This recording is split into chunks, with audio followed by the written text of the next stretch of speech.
folks, welcome to episode 7 of Pucks on the Patio. Today we're going to discuss a lot of news going on, season opener for the Bills. We're going to talk about Tage Thompson's contract, Pekka Luukkonen's contract, prospects tournament, cuts by the Bills. So a lot going on in this summer edition of Pucks on the Patio in the sports world. So since it's primarily a hockey show, we're going to start with Sabre news, and of course we're going to start with black and red. Sabres are bringing back the goat head black and red, our alternate jerseys. The schedule for when the jerseys are going to be worn is available, so you folks that are not aware of it can find that when they're going to wear it. They'll also be doing White Hot Fridays. So Janelle, your thoughts on black and reds? I don't know. Honestly, to me, I think they're bringing them back because they were a fad then. I think too because the team did so well. I'm more of the traditional blue, gold, white. So I'm sure I'm going to get some hate on this comment, but I'm not opposed to it. I don't know. I wish they would have did more with the royal blue, but being an alternate jersey, I'm not hating it either. So, it'll be, I know you guys love the black and red. I don't know, it's kind of like that LA thing when they brought out the gangbanger colors. I don't know, are we doing it to appease the fans? I'm all for good jerseys, but I keep seeing it on social media, and I'm like, I'd rather have a team that wins than worry about jerseys. Sorry. Well, I think a lot of it has to do with, it's a generational thing. Probably, yeah. You know, the younger generation, when they were growing up and they were embracing the Sabres when they were very, very young, that was the jerseys that they wore. Mm-hmm. Yeah. And now it's nostalgic for them, and, you know, so, Alex, your thoughts coming from that generation? Just knowing what it is and what the jerseys are, it speaks volumes that they're bringing it back, and it's part of the organization. It's kind of to me, it's kind of a step because, as you said, you're bringing the next generation up, and a lot of people I know, they're happy to see it back because it's a change, but they're also happy because it's that tie to that team, you know. And for me, that's what it is. It's watching those Pominville, Vanek, Briere days, how good of a team it was, how well respected we were, and how I think overall it's going to be a great third jersey. It's going to be a different look. They're going to change up the logo. Maybe they're going to do a switcheroo with the red on the black, or they might do something because they're supposed to come out with a reverse retro. But to me, I like it. I love the way that they're bringing it back, and they're putting a lot of hype behind it. This isn't just a one-off thing. This is a main staple third jersey, and it's part of our team's history. So I think we should all be excited for it. I mean, I totally get what he's saying, and I think, you know, they're instilling it too because they think this is going to be a new chapter, you know, in our team going forward, and maybe just bringing back that old chapter when hockey was exciting. Like you said, we had such crucial players in the lineup, exciting players, very good players that we ended up losing. But I think they're just, you know, hoping that this team kind of mirrors that team. And yeah, I mean, I'm not hating it, people, but I've always liked the traditional colors too. So I'm certainly not one to get away from the original colors and the tradition of the team.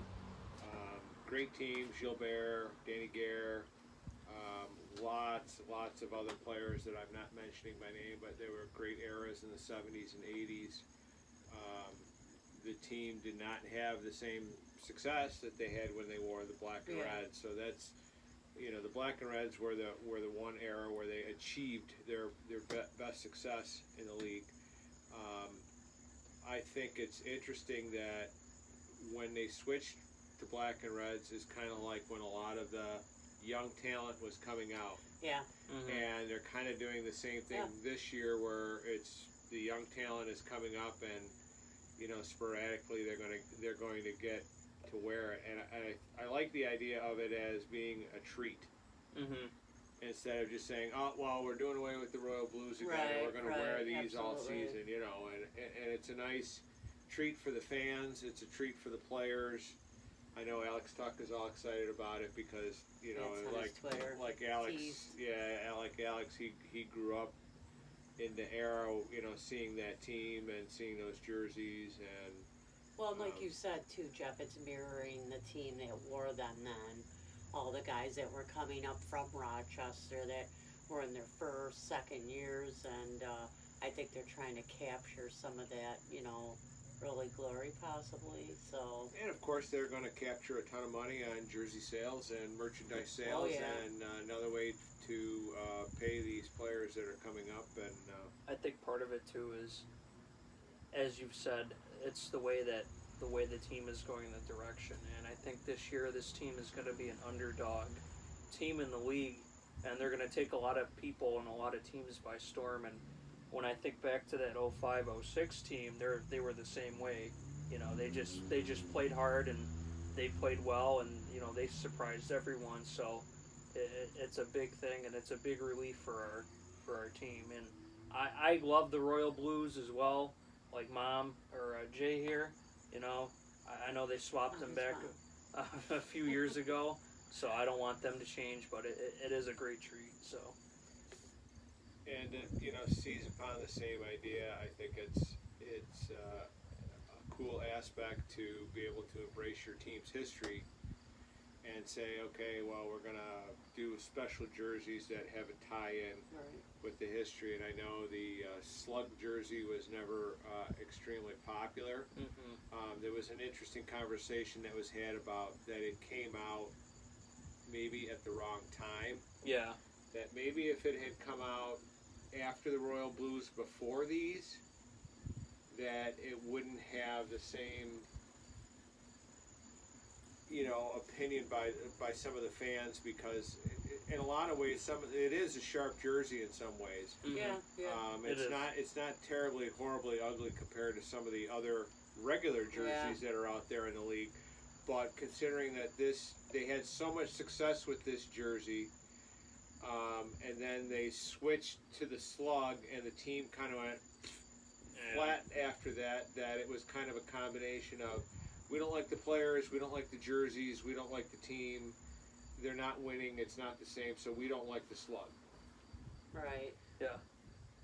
It's just that connection to that team. And a lot of other teams have it where, Washington is talking about bringing back, as a side note, their Screaming Eagle jerseys, which are very popular. But a lot of people also take in the fact of, if you ask like Caps fans, they bring up, it's connected to Alex Ovechkin and Nicholas Backstrom when they were young, and they were an up-and-coming team, and the good players they had through that team, even if when they were struggling, they still had a lot of success. So I think when people see that, they mentally tie that in with it. So it goes around to other teams and around the league as well. So I don't think the management should really just avoid the slug altogether and go, they were an unpopular jersey. I think that if it was marketed in a similar fashion to the goat head and some of the other jerseys, that if they created a classic image that incorporated that, embrace your history, that maybe they could save face on that jersey a little bit, to a certain degree, because those were some good teams too. They just met on some hard times, Mm-hmm. And I don't want to throw that part of the history away. Just go back, please, to White's at Home. yeah. White's Please. at Home. I mean, that's your home jersey. That's always been that way. Why you go to this dark jerseys at home? That's the last thing that they really need to fix as far as these jerseys go. No sponsorships, none of this nonsense that they've got going on in Europe. Just a nice, clean jersey design and White's at Home. Any other thoughts about goat head, black, red? No. Not No, really. no. I just I want the think team we've to said win. it I all. don't care if they wear their underwear out there. Yeah, no, I mean, it doesn't mean anything if they're not winning, but, Right. Yeah. Or at least compete, Right. I'd like to see, equivalent, if not better, from the end of last year. Now all we So- need is the Red Bills helmets to come back. Mm-hmm. The ones that Josh was wearing. Yeah. And we'd love to hear your opinions and your comments on the jerseys and any topics that we're discussing today. Tage Thompson signed a 7-year extension, $7 million a season, 7.1 or 7.2, however it works out. But your thoughts? Good value. For me and my perspective, the way the team is going and the management we have, Kevin Adams is not a GM that makes harsh, quick, knee-jerk decisions.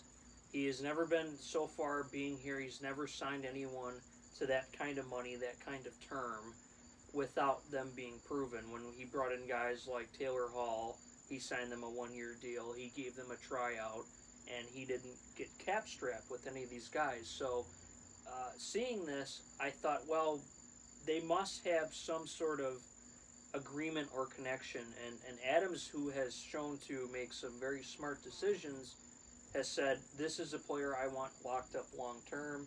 He's a part of our team. He wants to be here. He's going to be a future center and a future top player for us. I like it. It's a fairly decent cap-friendly deal, as well as if he can keep producing. If he comes out and has another really good year, he works on his game a little bit more. Maybe he starts to spread the puck a little bit more around his line mates. I think it's a great signing. He's a core player for the Sabres, and I think he'll be a great fit here. Yeah, absolutely.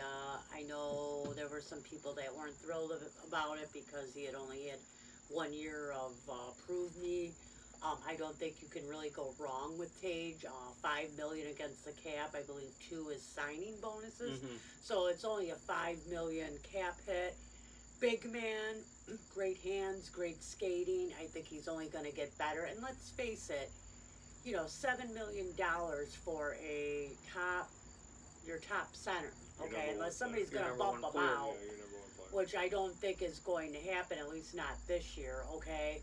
You look at Vancouver just signing JT Miller, and I know Yes. JT he's older, and he had a few more years of, hey, I'm good, but he is a winger. I'm pretty sure he's a winger, so you're looking at comparable contract, but one being a top center. He wants to be here. A lot of it was Donnie Granato, but a lot of it was Tage saying, I'm going to take this position, I'm going to own it, I'm going to make it my own. You're going to see him continue to develop and work on his game. Like you said, Alex, passing that puck around, spreading the puck out, maybe getting a little bit better in the defensive zone. But he's still very young at 23, 24, I believe. 24. And, I like it a lot. I mean, it's kind of where I want to be on that type of prove-it type contract, so. I think there's 3 really key components to the whole thing as far as the contract goes, and Adams was around in the years when we wore the goat head jersey, and he saw players like Drury and Briere leave the team. Mm-hmm. Even though he wasn't playing as a Sabre, he has always followed the team, and he saw those players leave. And I'm sure he's conscious of, having his players not do that here in Buffalo. Whatever, the team that he's building, his vision, he doesn't want to see that player reach that pinnacle and decide to leave. One of the other key components that I see is that it doesn't start this season. Mm-hmm. Sure. It starts the following season. So you still have a whole nother year where if, let's say, Tage doesn't hit 40 goals and he regresses a little bit, or he tries to do too much, or has an injury, God forbid, Right. You're still not saying, oh, it's Jeff Skinner all over again. He had, he signed a big contract Right. and he's lousy, and now we're stuck with it. Right. So, I think that's another factor to keep in mind when talking about the contract. And you can take the numbers all aside. I'm sure Kevin and Tage's agent looked at it, looked at comparables, looked around the league, looked at what other players got at that point value and how much money they made or are going to make, and the contract falls right in line with all of it. But I think the third component, and especially when you're dealing with a young team that I really haven't heard anybody else bring up, is the fact that you told the young players that, hey, if you produce, you'll be rewarded. Right. And we want players who want to be here. Mm-hmm. And this is a sign to those young players that, hey, you did what we asked you to do. You were a winger. We want you to play center. And look at that, and you had success. We want you to listen to the coach. You like your coach, and you had success. So guess what? Here's the reward. Now, Tage is just the first of how many other young players in your organization who are coming through Mm-hmm. who, because it's a tight group, they've all said that, who are going to look at that and go, wow, he got it. Management really did follow through and do what they say they were going to do. I'm going to follow that example. Whether it's a Cousins, a Dahlin, a Krebs, an Ostland, a Power, any of these players who are in this organization are going to see that and reflect upon it. You know, in your own work environment, that when you've got a slug who gets praised by management, and you're sitting there going, this guy didn't do anything. Why is management singing his song like he's wonderful? Right. And conversely, you know, I'm working my ass off here at my job, and what am I getting? I'm getting the same as somebody else. Mm-hmm. Yeah, I absolutely think it'll be a steal, and if he even continues to hit around the 30-goal mark, maybe a little less, maybe a little more, you're going to see in the long run it's an absolute steal of a contract. And those numbers continue to go up. Yeah. Both the point totals and the cap numbers and the amount that players are getting paid, it continues to go up year after year after year. And you're building a foundation starting with Tage, and I know people are going to say, well, they drafted other players before him, or I understand all that, but what I'm saying is out of this core that you're re-signing, you gave Dahlin a bridge deal, you gave other guys deals, but in a long-term spectrum of guys that you're saying, you've rounded that corner, here's the reward. Right. You know, that's where you're really getting into, and you know, we're talking that this guy's here for 8 more years if he doesn't get traded. Yeah. It's not a $10 or $12 million contract that's really tough to trade or tough to move on from. If you think about it, he'll be like 32 when it expires. My God. I'm just realizing it. He'll be like 32 years old. If he doesn't get moved, he'll be here most of his career. And even if he maintains the same pace. That's what I'm saying. I mean, you know, That's how still can you go wrong? Right. We're not saying he's got to be a 70-goal scorer all of a sudden to make this a value. It's, as you can see, salaries just continue to escalate. And honestly, some of these guys are mediocre at best in the money they're getting. So before anybody puts it down or he hasn't proven anything, you know, you're going to pay today, but you're going to save a lot later. Down the road. Yeah, absolutely. even if you don't necessarily save, if you at least maintain the player, you keep him within your organization, and you go, yeah, he's here 8 more years. He's 90 points a season. He's our number 1 center for now. He's the best player that we have up front. He's a big man. He likes the team. He wants to get better. Right. You've put yourself in a pretty good position. There was an article that was written by a Toronto sports writer, mind you, Toronto, who said that the Sabres did the Maple Leafs a big favor by signing Tage Thompson to the contract that he's at.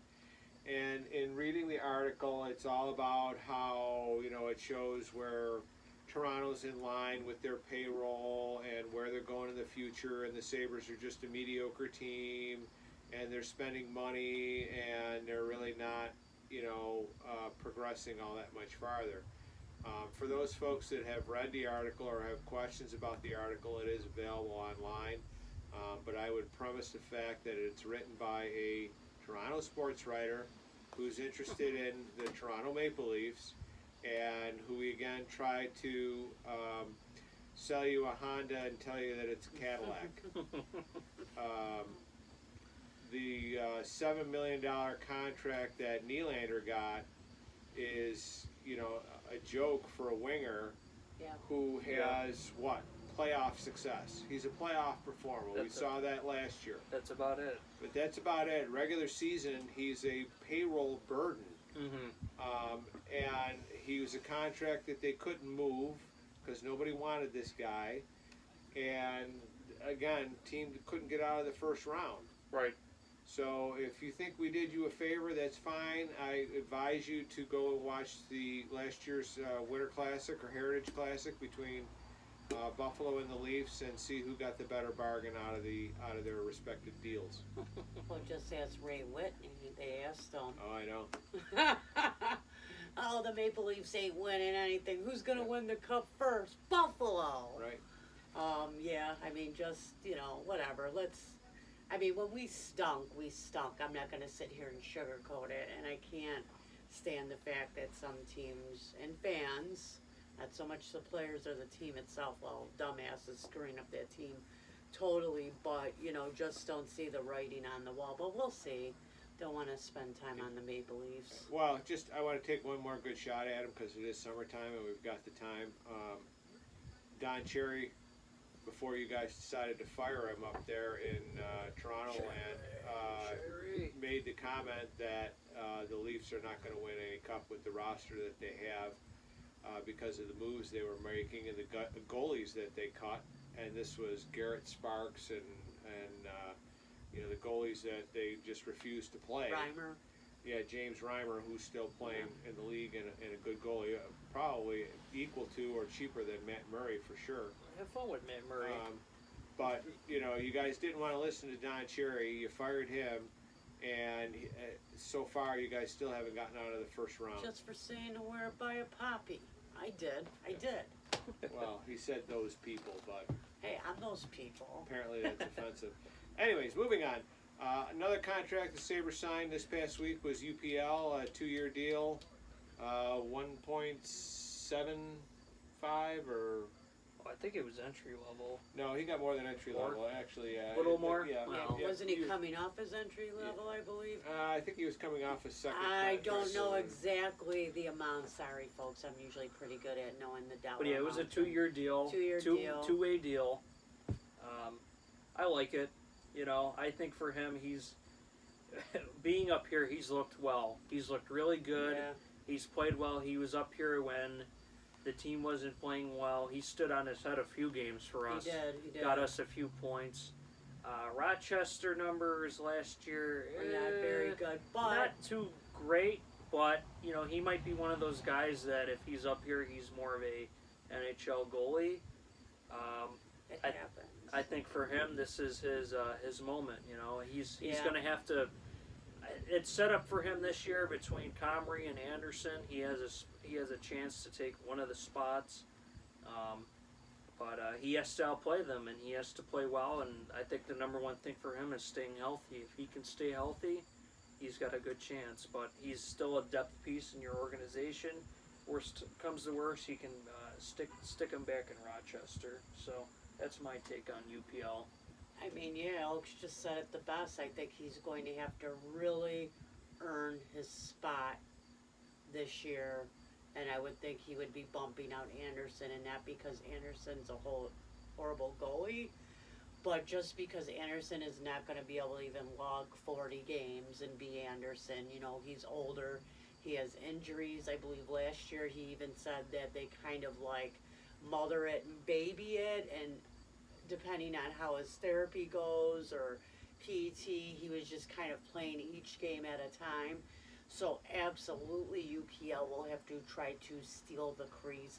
I don't think it will be from Comrie, but hey, I'm at the I'm at the point where I just want solid goaltending, and that means the team's got to play good in front of them, no matter what goalie is in from the defense out. So it's not all on the goalie, but yeah, goalie's been our Achilles heel for a little bit, in the past here, and we were so used to our Hasek and our Miller and just even Biron, Marty. There were so many good goaltenders, and we just hit that wall. And of course, the two kids in waiting. But yeah, UPL, I like this. I love the extension, and I'm waiting for him to prove his worth. On UPL's deal, the first year is a two-way, the second year is a one-way. Yeah, That's so, what it is. Yeah. And I think that the position he's put himself in, it's really a year where he needs to finish rounding out his form and be ready to take the next step. In his draft year, the year he was drafted, the goalies that played 20 games or more, he's like number 7 or 8. He's actually very high. Mm-hmm. He ranks second for the Sabres last year. He's only played 13 games. He played 9 last year. Yeah. Right. For the Sabres last year, he was the second best goalie behind Michael Hauser. Mm. Those are. And we know the Sabres used a ton of goalies last year, but it was Michael Hauser, UPL, Probably no, Tokarski. Tokarski, Anderson, and then Subban played the worst. And no disrespect to Malcolm Subban. He's a great singer. He played a couple games. We're not even going to get make a good hot dog. Yeah, can make a great hot dog. We're not going to get into any of that. Yeah, But the whole thing of it is that the eye test on UPL, when you're watching him, he didn't look like he played that great. But in reality, he was one of the better goalies that played. Now, you can sit there and say, well, then that's not saying a lot. His save percentage and his expected save percentage was actually very, very high in the league for goalies with a certain minimum of games played. You can't just say, well, he played one game and he got a shutout. So he's the best goalie. Yeah. It's not that. But when you look at his numbers across the board, he's right at that cusp of being an NHL goalie. The only goalie out of his draft class who posted better numbers and who's getting more money now is Jake Ottinger. Who just signed a big deal. Signed a big deal. Good, very good goalie. when the NHL writers put out their goalie prospects, UPL was number 9 on the list. Mm-hmm. The Sabres placed 3 on the list. Levi was number 1. Not number 1 but he was the number 1 prospect for the Sabres goaltenders. UPL was next, and then Portillo was in there. Only because Portillo didn't run the crease as much as the other goalies did, not to discount his talent. But what I'm saying is that UPL is still considered a very high-level prospect goalie. Goalies take longer to develop. Yes, they do. Most of the goalies who are in his draft class have not really played a whole lot of NHL games. Where he struggles is shots from a distance. So it's Carter Hutton all over again. Yeah, it's shots from a distance, and what he is working on is being able to see through traffic and use his size to his advantage. And when they were discussing it with Marty Biron, he says it's usually the reverse. That goalies are usually very good at far away distance, and they struggle with the in close. And you'd think he would more in close because he's such a big man getting around laterally, but no, he was sound. I agree with Alex. I think he looked good when he was here. It's whoever coached him and in his development and his own natural skill that he needs to work through those aspects. Can he fix it? Of course he can. Will he? Time will tell. Time Sure will he's tell. out. Yep.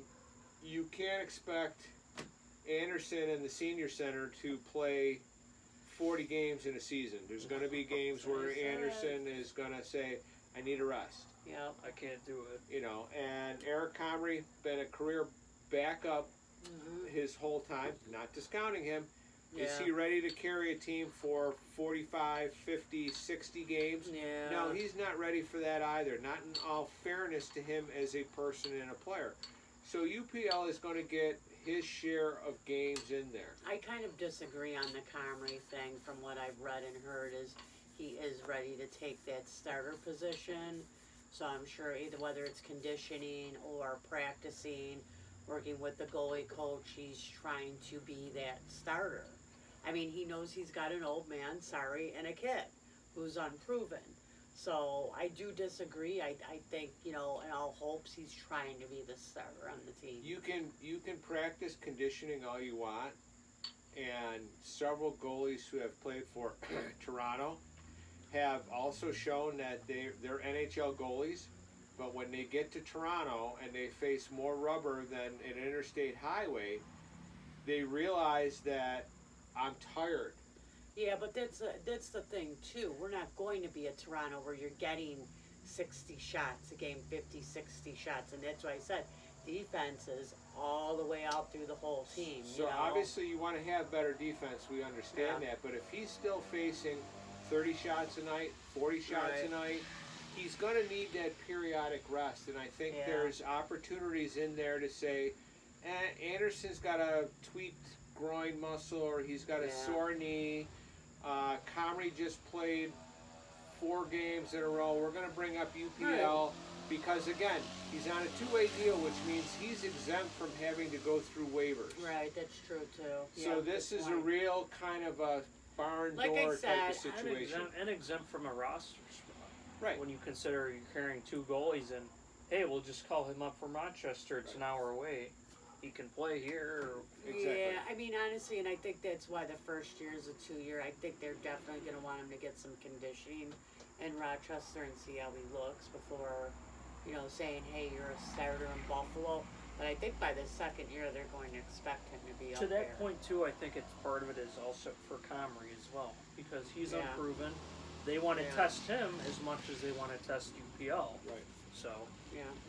But it also gives them that opportunity to, like I said, to have that swinging door option to say, okay, bring UPL up for this stretch of games, or we're going out on the road, where out west the points aren't as important. So if he's competing against a Calgary and a Vancouver and a Seattle out west, they're not as such critical games as playing Boston and Montreal at home. Quick note, the Prospects tournament is right around the corner, 2 weeks. Yeah, just about 2 weeks. About 2 weeks. We're going to make every effort to get out to the Prospects tournament. We usually go every year. It's a fantastic time down there at Harbor Center, or the Lecom Harbor Center. Great chance to see prospects, young players. They're coming in from all aspects of the Sabres farm system. Out west, overseas, Sweden, Finland, Russia, if they can make it through the border. Junior college. Yes. Quick note on Lindholm. I don't know if anybody was following that. The Sabres have a defensive prospect. His name is Lindholm. He was traded from one junior team to another. The junior team is not really relevant, but the important fact is that a lot of scouts were looking at him and saying that his development now is exactly where Shea Weber's development was at the same age and the same level. Great. Is he Shea Weber in the making? Who knows? Yeah. But I love that somebody will label him. Just add another D. Just add another great D prospect in the farm system for those folks that aren't into the prospects or aren't following it. Great person to follow on Twitter is Chris Baker. He knows the prospects and the farm system inside and out. And if you ever want to know anything, just check out his articles and his Twitter feed. Actually, a gentleman did post a article, I think it was on Twitter, it wasn't Chris Baker, about this and how he's been the most thrilled about this prospect than any other. Right. And I think it's just that hidden little gem nobody really thought of, because we have been drafting higher and we've been hopefully drafting very well. So yeah, I did hear about that actually. So. And the other thing is not just drafting higher, but getting a lot of picks. getting a player Yeah. everywhere within your draft. You need your 4th and 5th round draft pick, and we discussed this in the last episode a little bit. You need your 4th and 5th round draft picks to be just as productive as your 1st and 2nd round. Right. Mm-hmm. You know, Samuelson is Oh. a top NHL defenseman, and he's Yes. a 2nd round pick. You know, so Keep your pipeline going too. exactly. So switching gears, Thursday. I know all the Bills fans, Bills Mafia folks, the rest of us Buffalo Hey. sports fans, Of course. all geared up for Bills season opener in LA on Thursday night football. Going to keep me up late, so I'll be tired at work, just to give you a heads up on that. But our predictions for the game? Well, I think it'll be a run. Just in a little bit, we've seen the starters, and I know LA is a good team, but they've also lost quite a bit. I mean, we got Von Miller, so I mean that's gonna help us right there. And you know, I'm stoked. I can't wait. You know, the best thing about fall, besides the Halloween and the leaves changing and temperatures cooling down, is football and hockey. We will see how it plays out, but just the little bit of offense that I seen out of the starters was just killer. I mean, I don't know how else to say it. I can't talk much about football, but yeah, I can't wait. Josh Allen is a boy, MVP for sure. I think with everything going over this summer, the people we brought in, the hype around the team, I think they're going to show up first week. I think it'll be a tight game. I don't. A lot of people think, oh, we're going to blow right through them. They're still a very good team. They won the Super Bowl. They did. So they're going to have that type of hype too. I think. They're in front of their fans, not to And interrupt they're you, home. but They're home. But I think Josh will have a really good game, and I think Von Miller will step up. I know he said, oh, well, you know, they're my friends, but, you know, when you're in the game, you're in the game. So I think that we're going to start off the season with a W. We can always hope. Every week we can always hope for a W, so that's my prediction. Speaking of Von Miller, did you see there was an article on how Bills Mafia is not the same like any other fan base? Nope. I didn't have the time to read it. I will, or somebody read it. Actually, anybody that's watching the video, read it, or if you haven't, I'm sure it's nothing but positive things. I mean, just like total culture, fan base change when you come here, I'm sure. Across the board for any athlete who's come to Buffalo, they've all said that they've never come across a city the same as Buffalo, that it's something about the city that gets under your skin, and not in a bad way. No, in a bad way, like when you get booed your whole game. But when you're have a here, BF. when you're here, there's something about the city that just makes you fall in love with it. Whether it's and we've heard it described in a lot of different ways about it's a big city with a small town atmosphere, or you know, you can walk into Starbucks and be recognized, or you can still go places and do your stuff without being mobbed. Opposite, honey. Small city with a big town atmosphere. Most people got the point. But the whole idea is that there's a lot of players that when they initially go, oh no, not Buffalo, not all that snow and whatnot, and then they get here and they just absolutely fall in love with the city. And what's not to love? Of course. Good food, good drink. Drink. We don't know nothing about drinking. Hope you're having fun at the beer fest tonight, folks. Yeah, we wanted to go, please. but we did this stinking video for you. But what I will tell you is I think the Bills will win. I think it'll be a competitive game. I think Von Miller's going to want to show LA that they made a mistake in not keeping him. I think that he's going to want to impress upon his new team and his new fans that he's a big part of our season. Yep. And not the whole game is about Von Miller either. I think that the Rams do not have the offensive depth that the Bills have. They really only have two main wide receiver targets. Yeah. Where the Bills have a little bit more of the field to play with. My concern is obviously having Trey White out. Yeah. Are those those ends, those defensive ends, they're going to be able to do the job. Obviously, they won't do it as well as having Trey White out there, but they only have those two main weapons. and we're missing our best defensive coverage guy. So there's, my concern there. But again, I think it'll be. I think the Bills will come home with a win, and they'll be met at the airport by a bunch of drunken idiots, and it'll be a good way to start the season and really get us off on the right foot. I'm waiting for up. Von Miller to get his 3rd Super Bowl here. Come on, let's go. We all 3 are. different teams. That's Let's right, make it 3 hit. different Well, teams, brother. Quickly talk about the Bills roster as we're moving into they got down to their 53-man roster here to open the season. Made some significant cuts amongst the players that we wanted to see stay on the team, but they We're able to keep them. they filtered through onto the practice squad, so we're happy about that. About Blackshear, Hodgins, and Matt Barkley, of course. Yeah, good old Matty. One of the significant cuts that did not make it any farther with the Bills was O.J. Howard. Mm-hmm. Yeah. Just offensive, tight end that just couldn't beat out who we already had on the roster. Yeah, couldn't beat up the spots. I think that's it. I mean, I seen him make a couple good catches, but nothing wowing. And I don't know, on a roster this deep, I think you have to wow to keep your spot. So, kind of too bad he didn't even get, a couple games. But when you're, against the cap and you need to make decisions, I know we have some good tight ends, though, so It's not too worried. it's very tough on our team because the ceiling is so high, Yeah. and I don't exactly know the percentage, but it was among the lines in an article by the NFL that our number one positions do most of the damage. They play the most downs. They get most of the action. They're Right. the hardest to beat. They're ranked towards the best of the league.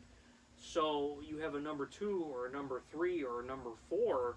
It's very rare that they even see playing time. I mean, I think it was coming in this offseason that everyone knew after last year that no one was going to take the number 1 seed from Dawson Knox for tight end. Yeah. It would be very difficult to take that away from him, or Diggs, or Davis. It's very hard, but they've added some depth. They brought in some new faces, some changes to the team. I hate to see him go because I was excited to see Yeah, I was OJ too, to see what, see what he can bring, but I think that the Absolutely. team just I think they're a little too deep. So Well, I think anytime that you can have an OJ in Buffalo is always a great thing. As we've seen before, how well that worked out. I think that OJ Howard. I mean, he got some opportunities in the preseason to show whether he was going to be an impact player for the team or not, and he just didn't. Wow. yeah, Mhm. that's what I mean. Yeah. And the organization has, to your point, a lot of depth. They've drafted well. They've brought in quality players. I think the takeaways from the preseason were that the offensive line is much better. oh yeah, The running game is much better. Yes. yep. And these were things that we all looked at last year and we said, this has got to get fixed. Yeah, absolutely. And don't cry for O.J. Howard. He's already found a job somewhere else. And we can all root against him now that he's moved on to another Cincinnati. team. Yep, Cincinnati. But Joe ice in his veins, Burrow. Yeah. So So we'll see how he does there, and we'll see how his knee holds up. Good for Mhm. him. But never at a loss for jobs for these players. They don't end up on the unemployment line or working at Starbucks. So the other roster move during the week was cutting the punter Matt Ariza and bringing in punter Sam Martin.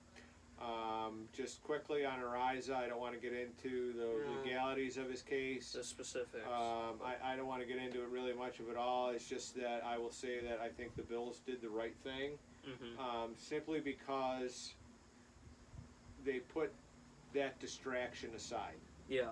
However it plays out, the team didn't need that kind of distraction. They want to focus on winning football games. And I don't think we'll be punting a lot either, so, But why? But I agree. No, that's just a lot of. Why would you want to dirty have that? baggage. Why would you want to have Right. that questionable situation? You're gonna, Absolutely. you're going to walk out there in LA after you won your first game for your first press conference, and the first question is going to be about your punter who didn't Yeah. even play. Right. Yeah. And you just don't need that. The players don't need to be around it. It's not a good look for the organization. And those folks who have taken shots at Kim Pagula for allowing the team to draft this guy, that's just being really unreasonable, folks. Kim Pagula is the highest level of management. The woman is sick. She doesn't feel well. She's battling an illness. And she, like any good manager, delegates jobs to subordinates who make decisions and do things. I guarantee you she had absolutely zero knowledge about what the Bills were taking when they picked a punter in the draft and what his background was. So that's really, really unfair for you folks to do, if any of those folks out there are doing that. Let's look at the situation for what it really is. The Bills didn't know. This guy didn't tell anybody either. And it just came up. He walked into his draft interview and he didn't say a word. And he wasn't charged with anything, so I don't know why he would either. But again, not to get into any of that, I just wanted to go over it real quickly. The way that I look at it is basically what you said. There was no way of knowing. The Bills made a slight mistake with taking him based on the situation behind it. But I think they did a good job in moving on. As Brandon Bean said, it's not about this type of drama. It's not about this is the focus. It's about winning football and winning and having a clean locker room for everyone. Right. So I think they made the right decision. And like to the point that Jay was saying, I don't know how much you'll be punting. This situation aside, so it's not it's not a main factor. It's not like we're losing out on. I don't even want to bring it up with Deshaun Watson with the quarterback situation. So that's kind of where it's at. Certainly not a Hall of Fame or Super Bowl breaking roster spot there. And bringing in Sam Martin, you're not getting a unproven rookie either that's going to be shaken up. You've got a guy who's got NFL experience. And just very, very quickly, I want to touch on about the Bills roster is that I think what was important in a lot of their decisions on who to keep and who not to keep was the utility function of the player. Yeah. To be able to play offensive, special teams. Backup defensive linemen and special teams, and where these guys fit into the roster. Yes. Smart moves by coach and GM working in unison, because you are up against the cap. You are really tight, and to bring in quality players and then be able to backfill that and say, okay, this guy is he's a defensive backup, but he's a starting guy on the kickoff return. Yeah. And that's how you really need to make your roster decisions, and it's a nice blueprint for other teams. And you're starting to see that philosophy translate into things for the Sabres, where a player is drafted as a center or they're drafted as a winger, and they're able to do different things. There was a recent article about Dylan Cousins, who played left wing for Team Canada, felt very comfortable at left wing, did well at it, and of course Donnie Granato's eyes lit up and says, no, maybe this is a guy that all of a sudden now you've got Dylan Cousins on Tage Thompson's wing. Mm-hmm. Possibly. Yeah. So I think that from roster spots on your team, it's really important to have that flexibility and just being able to play and being able to play well. Yeah. I think versatility, yeah, I think so, yeah. And it adds more depth and more value to your players, Worst comes to worst, and it's good to see from the team, though. It's a smart decision, and a lot of the other teams around the league are, I think, starting to catch on, too, with that, like football.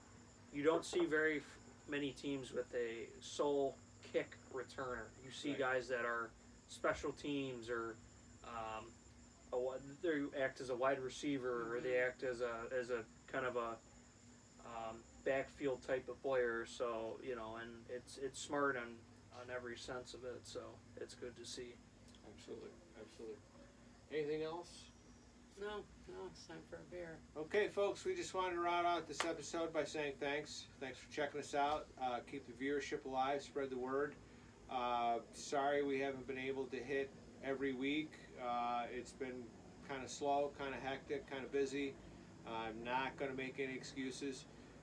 Certainly as we progress into our sports seasons, Bills and Sabres, we'll obviously try and hit the content more often, maybe shorter videos or more important content or more specific. For the viewers that are out there, if you have any suggestions or comments, it would be greatly appreciated. If the format is too long, you'd prefer shorter episodes or more tailored clips or more just about the Bills or more about the Sabres or what have you, pass that information along. We appreciate you, and go Bills. Go Bills. Go Bills. Yeah. All right, gang. See you next episode.